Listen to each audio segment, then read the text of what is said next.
important pour chacun d'entre nous de vraiment réaliser qui est Christ pour nous. Parce que de ce que nous connaissons de Christ, ce que nous connaissons de la parole de Dieu, justement, nos actes vont être dirigés, conduits. Notre manière d'être va être justement bouleversée, changée. Et il y a là toute cette réalité, toutes ces réalités à laquelle nous sommes, les uns et les autres, appelés. Nous sommes appelés à vivre dans la sainteté. Hein? C'est pas toujours évident, c'est pas toujours facile. Mais nous sommes appelés à vivre dans la sainteté. Pourquoi? Parce que Dieu est un Dieu saint. Pas pour faire de nous spécialement des saints dans le sens où on est les meilleurs, les plus beaux, les plus jolis, les plus magnifiques, les choses. Non. Parce que Dieu est saint, il veut que son peuple soit saint. Amen. Et c'est important. Ce matin, un passage qui est dans Colossiens au chapitre 3, versets 1 à 11. Et pendant que Jocelyn cherche, souvent justement dans notre marche chrétienne, nous partons de l'idée que nous devons faire. Nous devons agir. Nous devons justement faire les choses pour plaire à Dieu. Et si je vous disais que ce n'était pas le cas, que Dieu ne nous demande rien, nous demande pas de faire des œuvres, de pas d'accomplir des œuvres. Et ce matin, c'est ce message que j'aimerais partager. Le titre que j'ai mis, c'est « Affectionnez-vous des choses d'en haut ». Nous affectionner à ce qui appartient à Dieu. Dans la lettre aux Colossiens, l'apôtre Paul écrira « Si donc vous êtes ressuscités avec Christ, cherchez les choses d'en haut, où Christ est à la droite de Dieu. Affectionnez-vous aux choses d'en haut, et non à celles qui sont sur la terre, car vous êtes morts, et votre vie est cachée avec Christ en Dieu. Quand Christ, votre vie, paraîtra, alors vous paraîtrez aussi avec lui dans la gloire.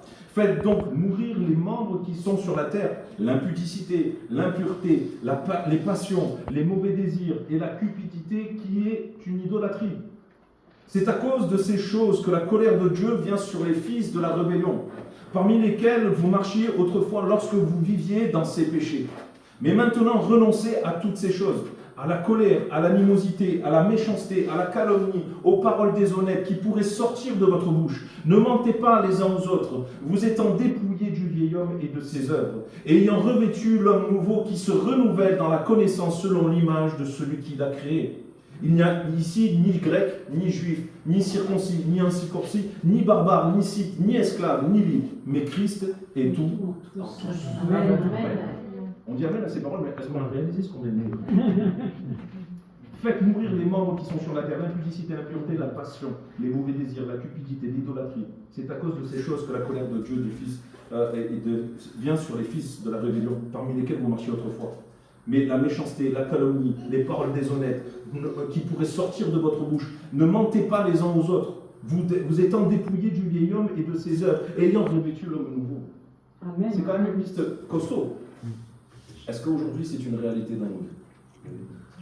Quand on regarde le contexte de la lettre aux Colossiens, et cette épître est écrite justement aux chrétiens de Colosse, c'est une ville de la Turquie actuelle. Et Paul commande aux saints de faire lire cette lettre aux membres de l'église de la Odyssée aussi et des villes voisines. Et il est écrit justement, après avoir reçu la visite d'Épaphras, un évangéliste de l'église de Colosse, Épaphras a dit à Paul que les Colossiens tombaient dans de graves erreurs. Hein? Et il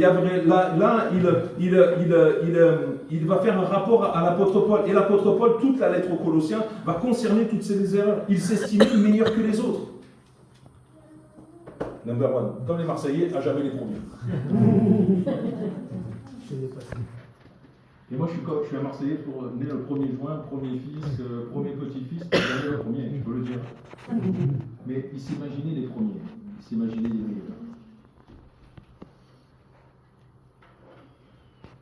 Il y avait vraiment là cette attitude, il se refusait de pourvoir à certains des besoins, que ce soit physique.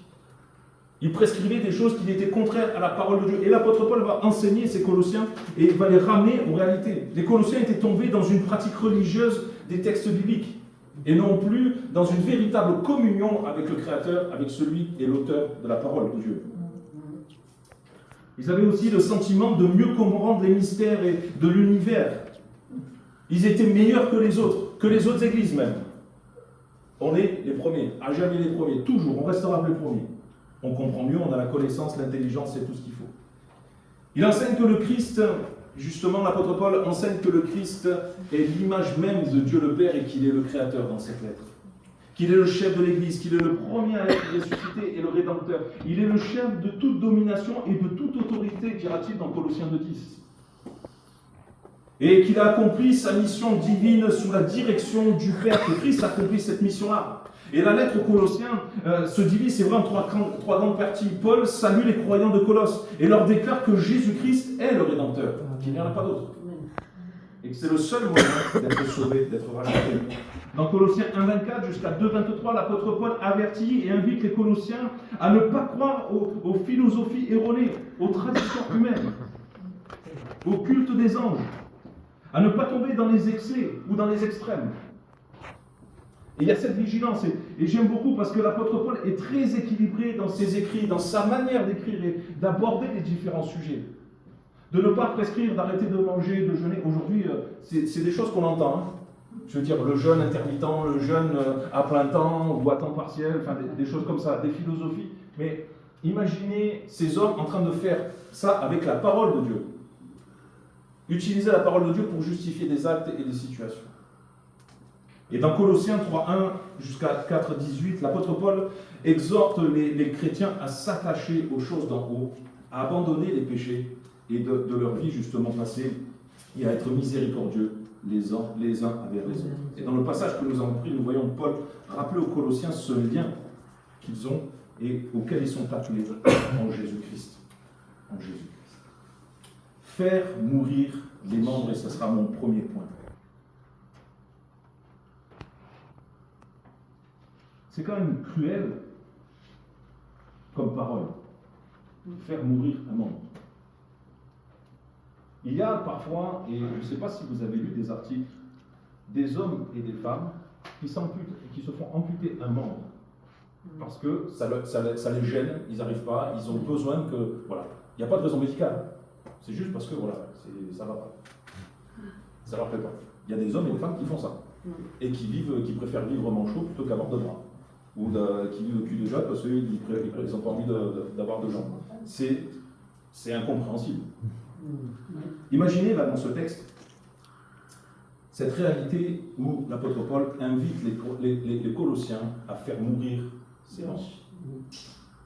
Sorti de son contexte, ça peut avoir un non-sens. On retrouve cette réalité dans l'évangile de Matthieu, chapitre 5, versets 29 à 30. Si ton œil droit est pour toi une occasion de chute, arrache-le et jette-le loin de toi. Car il est avantageux que pour toi, qu'un seul de tes membres périsse et que ton corps entier ne soit pas jeté dans la géhenne. Si ta main droite est pour toi une occasion de chute, coupe-la et jette-la loin de toi. Il est avantageux pour toi qu'un seul membre périsse et que tout ton cœur entier n'aille dans la géhenne. Bien sûr, vous l'avez compris, il n'est pas spécialement question de notre corps physique, de nos membres. Mais la parole de Dieu, quand il est question des membres de nos corps, il est à la fois justement question de nos membres, peut-être de notre manière d'agir spirituelle, de nos pensées, de nos mots, de nos actions. Je disais tout à l'heure de notre communion, justement, de notre relation avec le Seigneur dépendent nos actes. Si notre communion est bonne avec le Seigneur, si elle est juste, vraie, sincère, nos actes seront justes, vrais, sincères derrière. Nos pensées seront justes, vraies, sincères. Mais si notre communion n'est pas bonne avec le Seigneur, comme les Colossiens qui faisaient tout et n'importe quoi, nos actes ne seront pas bons. Ils ne seront pas justes, ils ne seront pas vrais, ils ne seront pas sincères.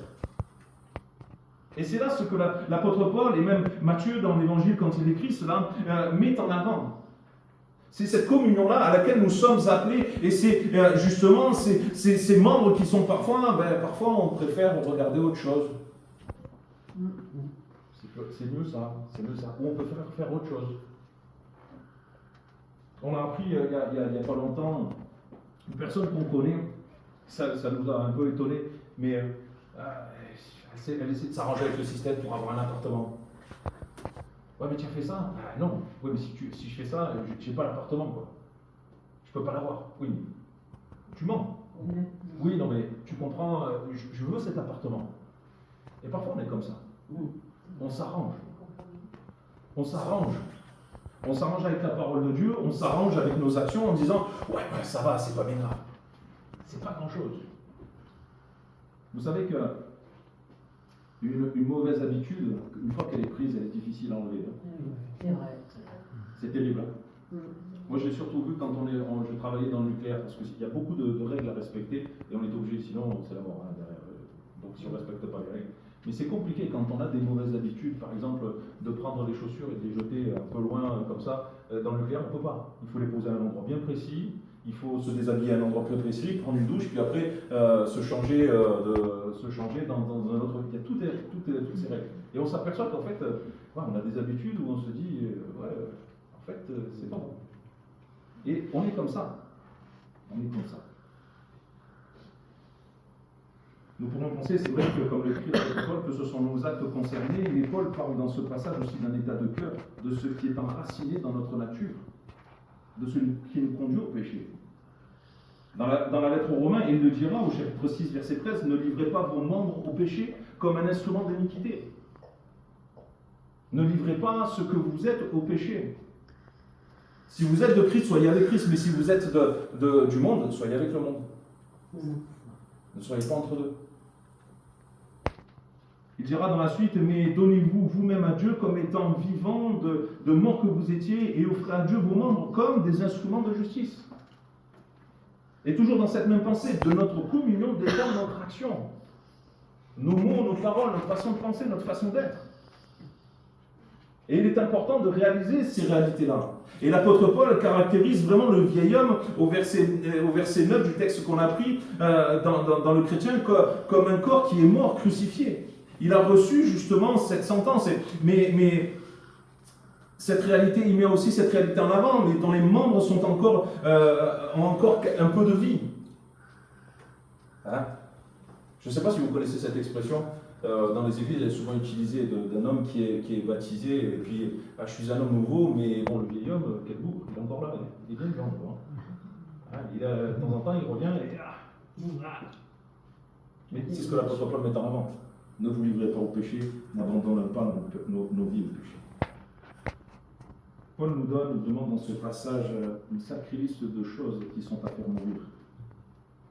Et je crois qu'il faut réaliser en fait la portée de ce texte. La portée de ce texte. Faites donc mourir les membres qui sont sur la terre. L'impudicité. Aujourd'hui, le monde pornographique touche beaucoup de monde. Et on n'imagine même pas l'étendue des dégâts. L'impudicité. L'impureté. On préfère parfois se souiller, et on a eu aussi ce témoignage. Pareil, d'une sœur qui est allée sur une église à Marseille, une église évangélique, et elle m'a dit, en fait, j'ai pas compris, ils ont fait une réunion, c'était une discothèque. C'était l'ambiance boîte de nuit. Et c'était du n'importe quoi. C'est pas pur. Le nom de Dieu est saint. Même dans notre approche, dans notre manière de faire, même dans les moments intimes, dans notre manière de nous présenter devant Dieu, le nom de Dieu est saint. Et on ne peut pas bafouer ce nom-là. On ne peut pas se permettre de le prononcer de n'importe quelle manière, on ne peut pas se permettre de faire n'importe quoi avec ça. Même avec la parole de Dieu. Les passions. Les passions. Personnellement, j'aime beaucoup les voitures.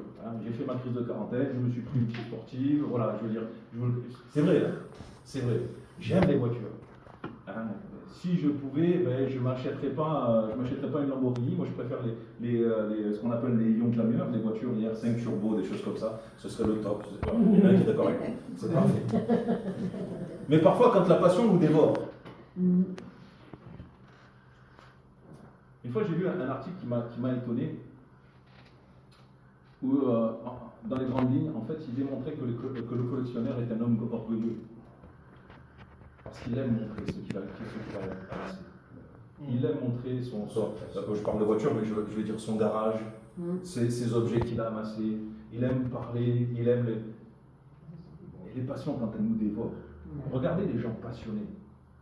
C'est vrai qu'on les prend en exemple pour citer la passion que nous devons avoir avec la parole de Dieu, mais en réalité, quand la passion nous tient comme ça, quand les choses nous tiennent, mais on ne vit que pour ça. Et ces passions-là, justement, nous éloignent et nous séparent de la réalité de la personne de Christ. Les mauvais désirs. Les mauvais désirs. Quand on sait qu'une chose est bien, mais que c'est difficile justement pour avancer sur ce chemin, et que l'autre côté c'est plus facile et on y arrivera plus vite. Mais c'est pas bien. Et on le fait. Les mauvais désirs. La cupidité, être attaché à l'argent et s'appeler Picsou, Gripsou, ce que vous voulez. Je le dis avec humour, mais vraiment les mots sont forts et l'apôtre Paul souligne ces réalités. Et toutes ces choses, c'est de l'idolâtrie. Ce sont des dieux. Ce sont des dieux. Et c'est fort, en fait, le mot que l'apôtre Paul met en avant, c'est de l'idolâtrie, frères et sœurs.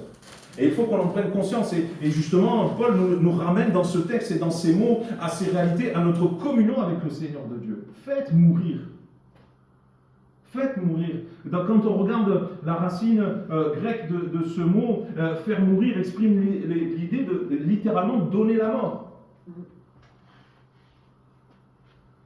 Mais aussi d'user, de rendre sans vie, de priver de puissance.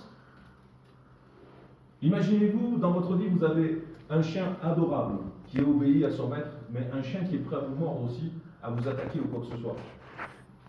Si vous ne nourrissez pas celui qui vous attaque, au bout d'un moment, qu'est-ce qu'il devient?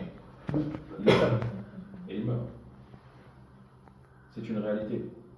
Qu'est-ce que j'entretiens? Et il y a vraiment là cette attitude, cette pensée-là, finalement, face à ce que nous sommes, face à nos désirs, à nos souhaits. Alors je ne dis pas qu'il faut arrêter d'aimer, comme je le disais, d'aimer les voitures et les choses comme ça. Il ne faut pas que ça prenne la première place. Je veux dire, on est fait de désir, de plaisir aussi dans la vie, c'est normal, il faut être équilibré. Je veux dire, c'est vraiment si ces choses nous poussent à faire des dépenses inconsidérées, nous poussent à nous occuper que de ça et pas d'autre chose. Il y a vraiment cette pensée-là, justement, cette idée-là de faire mourir, c'est de priver de puissance. Et quand on regarde la conjugaison, le temps, et il y a ces deux aspects. Non seulement Christ est celui qui a remporté la victoire à la croix une fois pour toutes dans le texte. Christ est celui qui a remporté la victoire à la croix. Et faites mourir. Ce n'est pas à nous de le faire mourir, mais c'est Christ qui les a fait mourir. Même si nous sommes appelés à changer, à grandir, à être sanctifiés, nous ne pouvons pas remporter nous-mêmes la victoire sur nos passions. Mais Christ l'a fait une fois pour toutes. L'apôtre Paul l'écrit et le dira, c'est mon deuxième point. Si vous êtes ressuscité avec Christ, si vous êtes ressuscité avec Christ, si vous êtes converti, si vous marchez avec Christ. Dans la lettre aux Colossiens, au chapitre 2, versets 20 et 21, si vous êtes morts avec Christ au rudiment du monde, pourquoi? Comme si vous viviez dans le monde, vous impose-t-on ces préceptes? Ne prends pas, ne goûte pas, ne touche pas. Et c'est ce que je disais tout à l'heure. Hein? Si vous êtes ressuscité avec Christ. Christ est mort et il est ressuscité. Ça va? D'accord? Mais si nos vies lui appartiennent, pourquoi on continue à vivre comme c'était avant? Pourquoi justement nos préceptes, notre façon de passer, et même, je dirais même pour une personne qui est engagée avec Christ depuis des années, pourquoi aujourd'hui on met des préceptes en disant fais pas comme ci, fais pas ça, fais pas ceci, fais pas cela. Alors regardez les disciples quand ils vont traverser le champ de blé au moment du sabbat où ils vont prendre des grains et en manger. Les pharisiens vont dire Jésus, c'est le sabbat. Qu'est-ce qu'ils font là, tes disciples?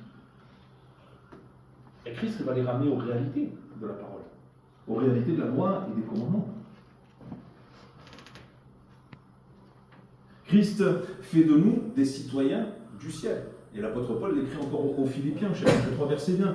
Mais notre cité à nous est dans les cieux, d'où nous attendons aussi comme sauveur le Seigneur Jésus-Christ. Et il y a vraiment cette réalité-là. Nous sommes citoyens du ciel. Chacun d'entre nous, si notre foi est en Christ, si notre vie appartient à Christ, nous sommes citoyens du ciel. Et notre richesse n'est pas dans ce monde déjà. Elle est en Christ et elle est dans la parole de Dieu. Elle est dans ce qu'il nous a donné.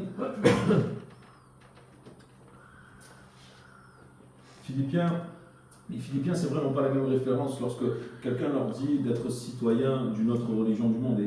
Quand on regarde, il y a vraiment cette invitation, non pas à s'unir à une colonie romaine dans cette époque, à avoir la fierté de la culture, mais à dire je suis citoyen du ciel. Avant d'être Marseillais, maintenant je suis enfant de Dieu. Amen. Amen. Même si je suis à jamais le premier, je suis désolé. Mais avant d'être Marseillais, avant d'être le fils de mes parents, je veux dire, je suis enfant de Dieu. Amen. Ma cité n'est plus de ce monde, mais elle est du ciel. Et j'aimerais aller un peu plus loin avec vous, justement dans ces réalités. Un chrétien est une nouvelle créature. Un chrétien est une nouvelle créature. 2 Corinthiens 5,17 nous dit si quelqu'un est en Christ, il est une nouvelle création. Les choses anciennes sont passées, voici toutes choses sont devenues nouvelles. Du moment où nous avons compris que Christ est Seigneur, qu'il est Sauveur, qu'il nous a pardonné, dès le moment où nous nous sommes engagés avec lui, nous sommes une nouvelle créature. Amen. Nous sommes une nouvelle créature, c'est-à-dire nous appartenons à Christ. Le chrétien n'est pas seulement c'est pas une version améliorée. C'est pas comme en informatique ou je veux dire dans le monde que l'on peut connaître aujourd'hui et on s'est upgradé maintenant. Non. Il a fait de nous des créatures nouvelles, c'est-à-dire non seulement il nous a séparés du péché, mais il a fait de nous des citoyens du ciel. Amen. Il a fait de nous les enfants du Père. Et c'est vraiment là toute cette grâce qui nous est donnée. Il a fait de nous des personnes nouvelles. On repart d'une page blanche et on reconstruit. On commence. Et on travaille ensemble. Amen. Un chrétien est racheté. Pierre, dans sa première épître, au chapitre 1er, versets 18 et 19, écrira « Vous le savez, en effet, ce n'est pas des choses corruptibles comme l'argent ou de l'or que vous avez été rachetés de la manière de vivre dépourvue de sens que vous avez transmis vos ancêtres, mais par le sang précieux de Christ qui est sacrifié comme un agneau sans défaut et sans tache. Vous êtes rachetés. Je ne sais pas si là on le considère, mais Christ est celui qui nous a enlevé la condamnation qui pesait sur nos épaules. Nous étions morts, destinés au péché. Nous étions appelés à finir en enfer. Christ nous a rachetés, c'est-à-dire là, le rachat qui est montré justement dans ce texte, c'est pas seulement un petit rachat, tiens, je te donne 2 € pour lui. Christ s'est donné. Dieu a donné son Fils pour pardonner nos péchés. C'est-à-dire, il s'est donné lui-même, il a donné sa personne pour que vraiment le sacrifice soit plein, entier, et pour que nous soyons arrachés de la mort et du péché. Rachetés de cette mort qui nous attendait. Et c'est Christ qui nous a donné la vie. Le terme racheté implique, c'est vrai, un paiement d'un prix. Et ça a été la mort de Christ. La mort de Christ pour chacun d'entre nous. Nous sommes rachetés. Et ça, il faut que ce soit acquis dans nos cœurs et dans nos pensées. Il faut que ce soit posé, tout comme le fait justement de savoir qu'il a fait de nous une nouvelle créature. Il faut que ce soit des choses qui aujourd'hui c'est même plus de est-ce que Dieu m'a racheté, mais est-ce que tu crois en Christ? Est-ce que tu marches avec Christ? Et ça, ce sont des réalités que la parole de Dieu nous montre. Et Dieu nous a rachetés.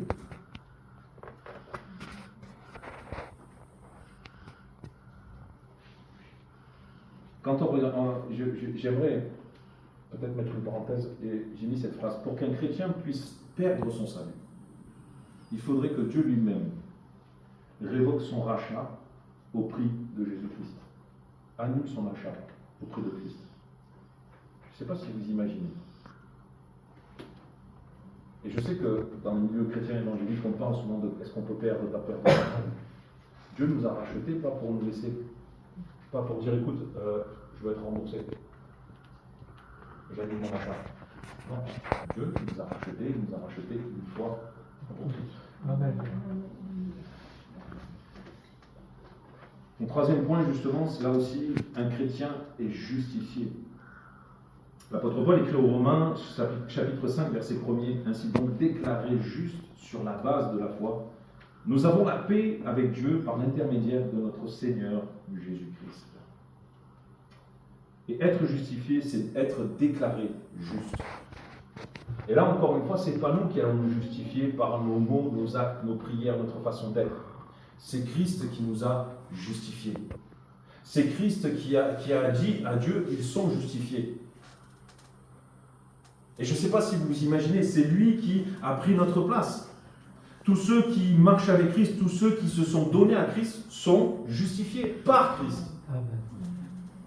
Et ce n'est pas nos actes qui vont justifier notre foi, qui vont justifier notre appartenance à Christ. Nos actes ne sont que le témoignage de notre foi et de notre engagement avec Christ.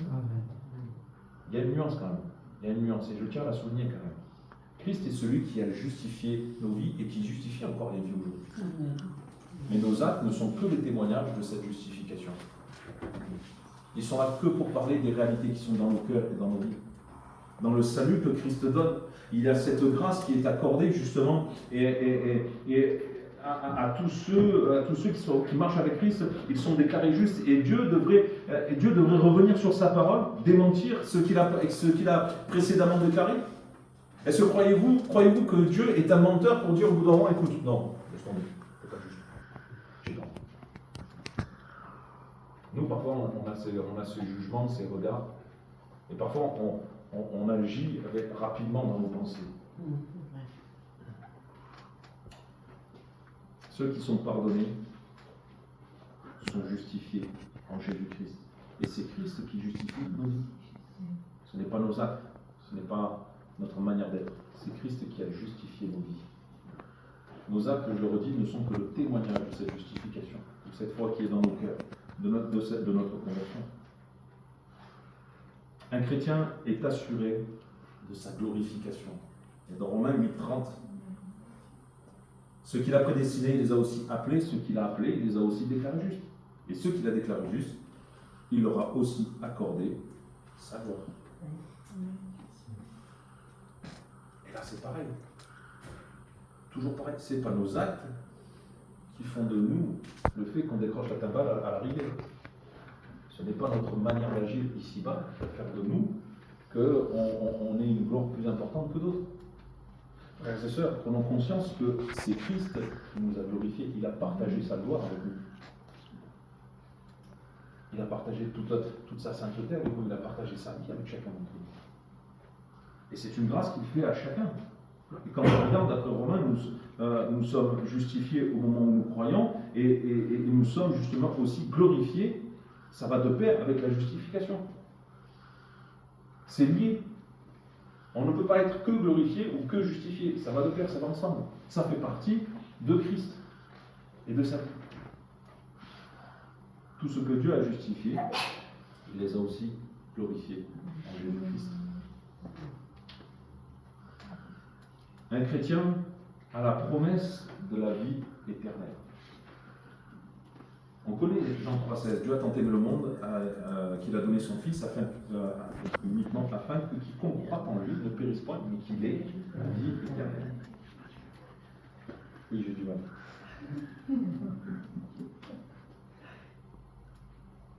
Et c'est une promesse que nous trouvons en Jésus-Christ. Ce n'est pas une promesse que l'on peut trouver justement, et là c'est toujours pareil, parce que j'ai fait quelque chose. Et je fais toujours référence aux Colossiens. Imaginez les Colossiens dans cette attitude de fausse piété, dans cette attitude de fausse croyance. Et ils étaient dans ces schémas-là, finalement, mais regarde, nous, on fait les choses bien. Nous, on fait que les choses comme il faut. Et regarde même, finalement, on a rajouté ça aussi, tu vois, on se prive de nourriture. À certains, on ne leur permet pas de se marier parce que c'est pas bon pour eux spirituellement. Non, mais attendez, c'est parce que nous demandons la parole. Et parfois, même nous-mêmes, dans nos mots, dans nos actes, dans nos manières de faire, on est là, oui, mais ce serait bien que ceci, ce serait bien que cela, ce serait bien que machin, ce serait bien que... Et on est contraire à la parole de Dieu, frères et sœurs. Nous sommes appelés, justement, et nous avons la vie éternelle en Jésus-Christ. Et c'est Christ qui nous l'a donné. Ce n'est pas moi qui vais vous la donner. Et heureusement d'ailleurs. Parce que vous serez bien mal tombé avec moi. Mais même par nous-mêmes. On ne peut pas avoir la vie éternelle. On ne peut pas se sauver nous-mêmes. c'est Christ qui nous a sauvés et qui nous a donné la vie éternelle. Un chrétien est marqué par Dieu et scellé par le Saint-Esprit. Et ça aussi, c'est une réalité. Dans la lettre aux Éphésiens, l'apôtre Paul écrit, lui aussi, après avoir entendu la parole de la vérité, l'évangile qui vous sauve. En lui, vous avez cru et vous avez été marqués de l'empreinte du Saint-Esprit qui vous a été promis. Il est un gage de notre héritage, en attendant la libération de ceux que Dieu s'est acquis pour célébrer sa gloire. Vous êtes marqués de l'empreinte du Saint-Esprit qui avait été promis. J'ai eu plusieurs fois la question, mais je ne parle pas en langue. Est-ce que je suis rempli du Saint-Esprit? Oui. Vous l'êtes. Si votre vie, si vous avez confessé le nom de Jésus-Christ, c'est une grâce, c'est une œuvre de l'Esprit. C'est pas moi qui vous ai converti, c'est pas celui qui vous a amené ou celle qui vous a amené qui vous a converti. Non, c'est le Saint-Esprit qui s'est révélé à vos cœurs, à vos pensées, et qui vous a fait comprendre que vous étiez pécheur, qui vous a montré le fait que vous étiez perdu, que l'éternité, vous saviez que vous ne la passiez pas dans le paradis, mais en enfer. Mais ça, c'est l'œuvre du Saint-Esprit dans nos cœurs. Et si nous nous engageons, si nous marchons, justement, c'est parce que c'est une grâce du Saint-Esprit. C'est le Saint-Esprit qui nous aide à marcher et à tenir bon. Il ne faut pas croire que par nous-mêmes, on va y arriver. Et les Colossiens ne pensaient pas comme ça. Les Colossiens, ils n'étaient pas dans ce schéma-là. On va y arriver, on est les meilleurs. À jamais les premiers, on va le faire. C'est un mensonge de penser ça. Et frères et sœurs, c'est s'idolâtrer, c'est s'adorer soi-même.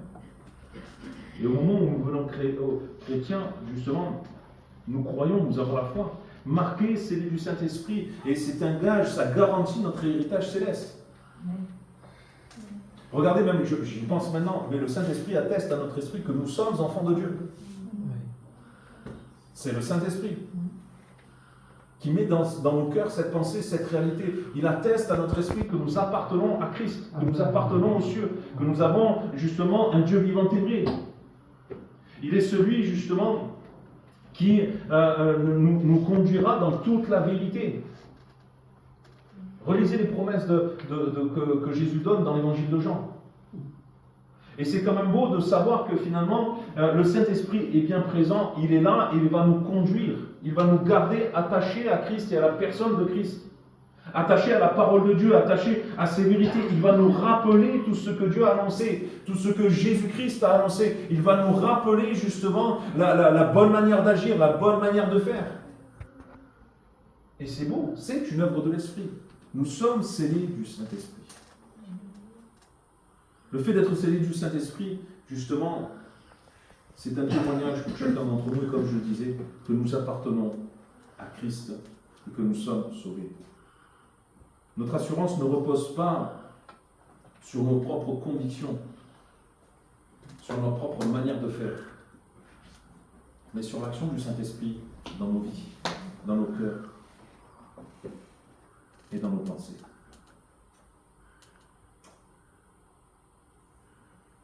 Le texte que nous avons lu nous dit: si donc vous êtes ressuscités avec Christ, cherchez les choses d'en haut, où Christ est assis à la droite de Dieu. Affectionnez-vous aux choses d'en haut, et non à celles qui sont sur la terre.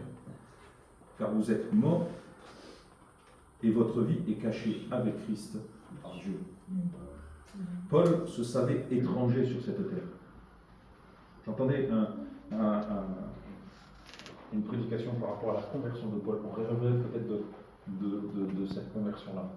Mais qu'est-ce qui s'est passé dans le concret? Christ s'est révélé à Paul.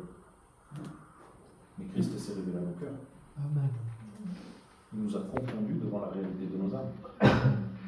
Il a fait de nous les citoyens du ciel. Il a fait de nous ses enfants. Et Paul se savait étranger et voyageur ici-bas. Et les disciples qui n'ont pas connu la même conversion que l'apôtre Paul, Jésus leur dira: mais vous êtes étrangers ici-bas. Vous êtes étrangers ici-bas. Paul aimait le monde. Mais ses désirs ne se portaient pas vers le monde, ses désirs se portaient vers Christ. J'aime cette phrase: je n'ai pas eu d'autre pensée que Christ et Christ est crucifié. Et c'est ce qui a conduit l'apôtre Paul dans son ministère, c'est ce qui a conduit Paul justement dans l'annonce de l'évangile, dans les voyages qu'il a fait. C'est ce qui a motivé l'apôtre Paul à aller prêcher la bonne nouvelle du royaume de Dieu. Pourquoi? Parce qu'il se savait citoyen du ciel, parce qu'il se savait, il connaissait Christ, il savait qu'il était enfant de Dieu, il savait qu'il vivait dans cette communion. Et son espérance n'était pas dans les choses qu'il pouvait posséder, mais elle était en Christ, et en Christ seul. Dans sa lettre aux Colossiens,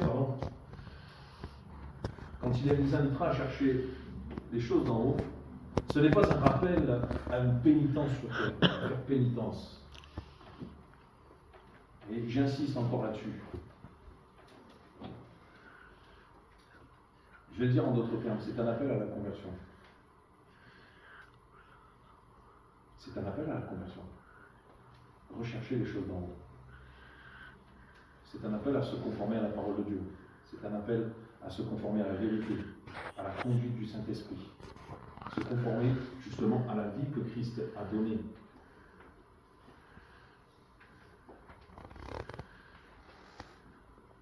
Et frères et sœurs, comprenons la réalité. Nous pourrons mourir, ce qui nous empêche de nous tenir en Christ si nous aimons Christ, plus que ce que nous adorons, nous idolâtrons dans nos vies. La victoire, elle est là. L'apôtre Paul montre ici un cœur aimant la personne de Christ, son œuvre, sa parole, aimant l'action du Saint-Esprit dans sa vie. L'apôtre Paul nous montre vraiment cet attachement à un Père spirituel, frères et sœurs. À un Père spirituel. Je vais conclure. Quand on regarde l'exhortation de l'apôtre Paul, il rappelle cette réalité, puisque Christ est mort et ressuscité. Nous sommes morts et ressuscités en Christ. Amen. Les liens du passé n'ont plus aucun pouvoir sur nos vies, parce que Christ nous a rachetés et qu'il a remporté la victoire. L'idolâtrie ne doit plus être dans nos cœurs, mais nous devons célébrer et adorer notre Dieu, vivant et vrai. Que cette position de foi ne soit pas pour mettre en valeur notre personne, mais qu'elle soit là pour mettre en valeur Christ, et seulement Christ. On en parlait jeudi soir, et on parlait...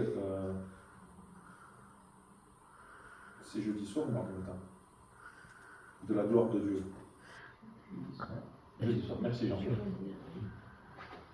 Je me fais désolé. Ce qu'est la gloire de Dieu, c'est voir Dieu agir. C'est voir le caractère de Dieu se révéler dans notre vie, dans notre situation. C'est la force de Dieu qui intervient. C'est ça la gloire de Dieu. C'est pas la lumière du ciel qui va descendre, c'est pas les anges qui vont se mettre à chanter, hein, c'est pas le ciel qui s'ouvre comme ça. Non, non, non. Voir la gloire de Dieu, c'est voir Dieu agir. Parfois, on avance et on ne s'en aperçoit pas et on marche. Et parfois, quand on jette un coup d'œil en avant, on se dit qu'en fait, c'est bien que tu étais là. Tu as montré ta grandeur, tu as montré ta personne, tu es venu me consoler, tu es venu justement mettre les bonnes personnes sur mon chemin, tu es venu me donner une parole qu'il fallait à ce moment-là. Et frères et sœurs, toute cette attitude-là nous pousse à l'adoration de Dieu et de Dieu seul. Et c'est là la vie que nous devons mener. C'est là le chemin que nous devons prendre. Si nous sommes morts avec Christ, nous sommes ressuscités en Christ.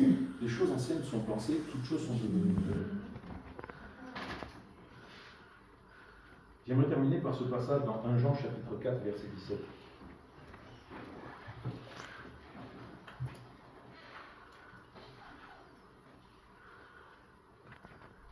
Et peut-être même dans notre marche, tu peux l'afficher, oui.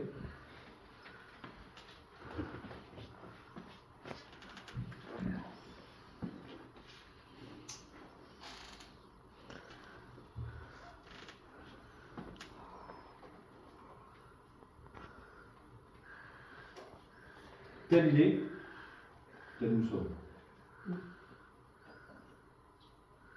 C'est pas plus compliqué que ça. tel il est, tel Christ est. Son caractère, sa personne, son autorité, sa force, sa puissance, tel nous sommes.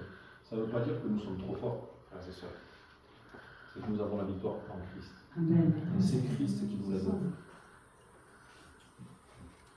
Tel nous sommes aussi dans ce monde. C'est dans cela que l'amour est parfait en nous, afin que nous ayons de l'assurance au jour du jugement. C'est en cela que l'amour parfait est en nous. Et c'est quand même beau, tel il est, tel nous sommes. Et vous remarquez, Jean écrit tel il est, il n'écrit pas tel il était, il a été. Non, tel il est. Christ est vivant. Son caractère existe encore. Il est vivant. Son amour, sa miséricorde, sa compassion, son autorité existent encore parce qu'il est vivant. Et tel il est, tel nous sommes. Parce que le cœur de Christ, la personne de Christ s'imprègne dans nos vies et dans nos actes. Et nos actes changeront parce que Christ demeure dans nos vies. Amen. Amen. Nous voulons te louer et te bénir encore, Seigneur notre Dieu. Nous avons